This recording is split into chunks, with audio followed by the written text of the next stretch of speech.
اخواتي عاملين ايه؟ يا رب تكونوا بخير. الناس اللي عماله تهاجم صلاح وتقول رده كان محايد لازم تعرف الاول ليه صلاح كان رده محايد. صلاح يا جدعان في قلب اوروبا، في انجلترا اصلا هي دي اللي عملت الكيان، ولا نسيتوا وعد بولفورد؟ فاكيد يعني مش هيطلع يعاديهم ويشتم فيهم ويدمر مستقبله، لازم رده يكون سياسي ودبلوماسي. هل برده المحايد ده صلاح مش متضامن مع اخواتنا؟ لا، هو متضامن معاهم طبعا، وعمل اللي ما عملوش بعض الدول العربيه. صلاح اتبرع ب 2 مليون دولار للهلال الاحمر الفلسطيني والمصري. انما بقى انتوا بتهاجموه عشان الرد ما كانش على هواكم وكنتوا عايزين تسمعوا اللي تسمعوه، ان هو يطلع يشتمهم ويهاجمهم. لا، المصيبه ساعتها كانت هتبقى اتنين، واحتمال صلاح يقعد في البيت. انا عارف ان كلنا كان نفسنا الرد يكون قاسي عن كده، بس هو نفسه يرد، بس هو في ظروف تمنعه انه يعمل كده. وفي محاربين كتير قدموا للقضيه زي باسم يوسف مع لقائه مع بيرس مورجان. اللقاء ده حرفيا يتدرس. باسم يوسف اعتمد فيه على السخريه والكوميديا السوداء لعرض حقيقه الكيان، لان الناس دي عارفه الحقيقه كويس بس بينكروها، واساتذه في التدليس، وخصوصا بيرس اللي يعتبر اهم اعلامي في الغرب. باسم بقى يوسف مسكه غسيل ومكوى وزنقه في اللقاء بتاعه، لدرجه ان هو انكر حاجات قالها في لقاءات قبل كده، وقال له انا مش دوري ان انا اجاوبك على الاسئله دي. واللقاء بتاع باسم يوسف وبيرس مورجان وصل على اليوتيوب لاكتر من 5 مليون مشاهده في خلال يوم واحد، واغلبهم طبعا من اوروبا. باسم يوسف قدر يوصل الحقيقه للغرب بصورتها الحقيقيه، واللي خلى الغرب يتعاطف مع القضيه ويعرفها على حقيقتها، مش زي اعلامهم لما بيوصل لهم ان احنا ارهابيين. انتوا عارفين بقى الكارثه في ايه؟ ولسه لحد دلوقتي مش عارفين ندخل ازازه ميه ولا مساعدات لاخواتنا.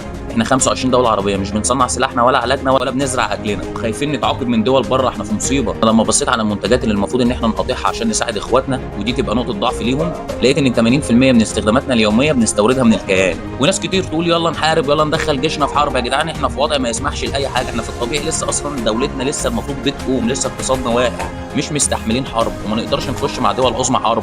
فقبل ما تقول ده عمل وده ما هاجمش، انت قدمت ايه لاخواتك وللقضيه؟ ولو ما صنعناش سلاحنا بايدينا ودوانا واكلنا، والله العظيم مصيرنا هيبقى زي اخواتنا. عرفتوا دول ليه دول عظمى؟ عشان بيصنعوا سلاحهم ودوائهم وما بيحتاجوش لحد. وطول ما احنا عايشين على الاستيراد والله لا نموت.